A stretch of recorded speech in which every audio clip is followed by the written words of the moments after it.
1982 ആ ഒരു ബില്ലിലെ loop holes ഉപയോഗിച്ച് ഒരുപാട് ചിട്ടി കമ്പനികൾ ഇൻവെസ്റ്റേഴ്സിൻ്റെ പണം നഷ്ടപ്പെടുത്തി. അതായത് ഒരുപാട് ഫ്രോഡ് കേസുകൾ രജിസ്റ്റർ ചെയ്തു. ഉദാഹരണത്തിന് Sharada group, Rose Valley, Sahara അത്തരത്തിലുള്ള പല കമ്പനികളും ഇതിൻ്റെ ലൂപ്പ് ഹോൾസ് ഉപയോഗിച്ച് ഇത്തരത്തിലുള്ള ചിട്ടികൾ സ്റ്റാർട്ട് ചെയ്യുകയും ഇൻവെസ്റ്റേഴ്സിന് കൃത്യമായി പണം തിരികെ കൊടുക്കാതിരിക്കുകയും ചെയ്തു. ഇത്തരത്തിലുള്ള ഒരുപാട് ഫ്രോഡ് കേസുകൾ വന്നതോടുകൂടിയാണ് ഗവൺമെന്റ് ഈ ഒരു ബില്ലിനെ അമെൻഡ്മെന്റ് ചെയ്തത്. സ്വാഭാവികമായും നമുക്ക് തോന്നാറുള്ള ഒരു ഡൗട്ട്, ചിറ്റ് ഫണ്ടിനെ കൺട്രോൾ ചെയ്യുന്നത് ആരാണ്? RBI കൺട്രോൾ ചെയ്യുന്നത് ബാങ്കും അതുപോലെ തന്നെ മറ്റു നോൺ ഫിനാൻഷ്യൽ കമ്പനീസ് NBFCസിനെയാണ്. അതുപോലെ തന്നെ സെബി കൺട്രോൾ ചെയ്യുന്നത് സ്റ്റോക്ക് മാർക്കറ്റിൽ രജിസ്റ്റർ ചെയ്തിട്ടുള്ള കമ്പനീസും മറ്റു കാര്യങ്ങളൊക്കെയാണ്. സോ RBIയും സെബിയും അല്ല ചിറ്റ് ഫണ്ടിനെ കൺട്രോൾ ചെയ്യുന്നത്. 1982 ചിറ്റ് ഫണ്ട് ആക്ട് പ്രകാരം ഓരോ ചിട്ടിയെയും കൺട്രോൾ അല്ലെങ്കിൽ റെഗുലേറ്റ് ചെയ്യുന്നത് അതാത് സ്റ്റേറ്റ് ഗവൺമെന്റ് ആണ്.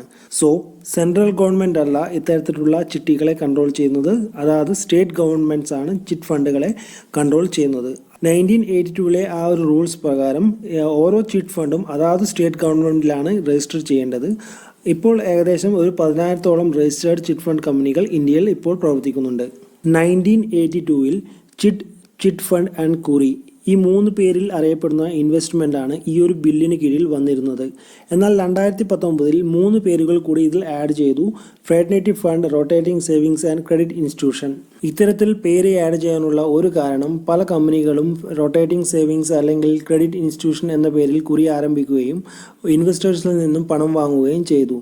ഇത്തരത്തിൽ പണം ഇൻവെസ്റ്റേഴ്സിൽ നിന്നും വാങ്ങുമ്പോൾ ഈ ഒരു ബില്ലിന്റെ കീഴിൽ വരുന്നില്ല. അതുപോലെ നാം സാധാരണ ഈ ചിട്ടിയിൽ യൂസ് ചെയ്യുന്ന പേരുകളിൽ ചില മാറ്റം വന്നിട്ടുണ്ട്. ചിറ്റ് എമൗണ്ട് എന്നത് ഗ്രോസ് ചിറ്റ് എമൗണ്ട് എന്നും, ഡിവിഡൻഡ് അതായത് നമുക്ക് ഓരോ മാസം ലഭിക്കുന്ന ഡിവിഡൻഡ് എന്നത് ഷെയർ ഓഫ് ഡിസ്കൗണ്ട് എന്നും, പ്രൈസ് എമൗണ്ട് എന്നത് നെറ്റ് ചിറ്റ് എമൗണ്ട് എന്നും പേരുകളിൽ വ്യത്യാസം വരുന്നു. കൂപ്പൺ ഡ്രോ അറ്റ്ലീസ്റ്റ് 2 സബ്സ്ക്രൈബറെങ്കിലും മുന്നിൽ വെച്ച് കൂപ്പൺ ഡ്രോ ചെയ്യണമെന്നാണ് 1982 റൂൾസ് പ്രകാരം പറയുന്നത്.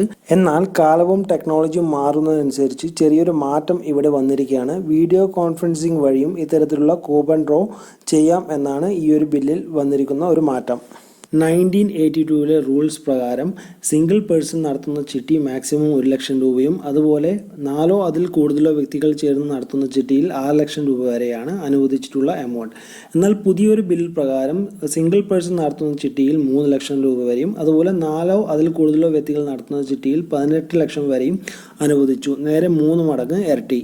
പഴയ ആ ഒരു ബില്ലിൻ്റെ 2 ഡ്രോബാക്സ് എന്ന് പറയുന്നത് 1982 മുൻപ് നടന്നിരിക്കുന്ന ചിട്ടികൾ ഈ ഒരു ബില്ലിൻ്റെ അണ്ടറിൽ വന്നിരുന്നില്ല. അതുപോലെ തന്നെ മാസം 100 രൂപയിൽ താഴെ അടയ്ക്കേണ്ടി വരുന്ന ചിട്ടികളും ഈ ഒരു ബില്ലിൻ്റെ താഴെ വന്നിരിക്കുന്നില്ല.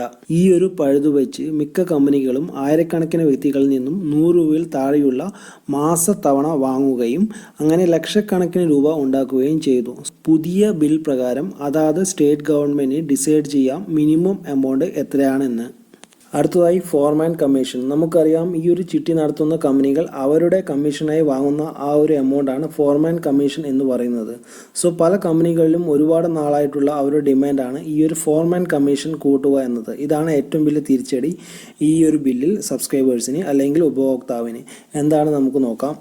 സോ നമുക്ക് എല്ലാവർക്കും അറിയാം, KSFE ആയാലും ഗോകുലമായാലും 5% നമ്മളിൽ നിന്നും ഈടാക്കുന്ന ഫോർമാൻ കമ്മീഷൻ. ഇത് കൂടാതെ തന്നെ എക്സ്ട്രാ GSTയും നമ്മളിൽ നിന്നും ഈടാക്കുന്നു. ഇത്തരത്തിൽ ഇപ്പോൾ ഈ ഒരു ബിൽ പ്രകാരം 5 നിന്നും 7% വരെ ഇത്തരത്തിലുള്ള കമ്പനികൾക്ക് നമ്മളിൽ നിന്നും ഈടാക്കാം. ഈ ഒരു അമെൻഡ്മെന്റ് സാധാരണക്കാരന് വലിയൊരു തിരിച്ചടി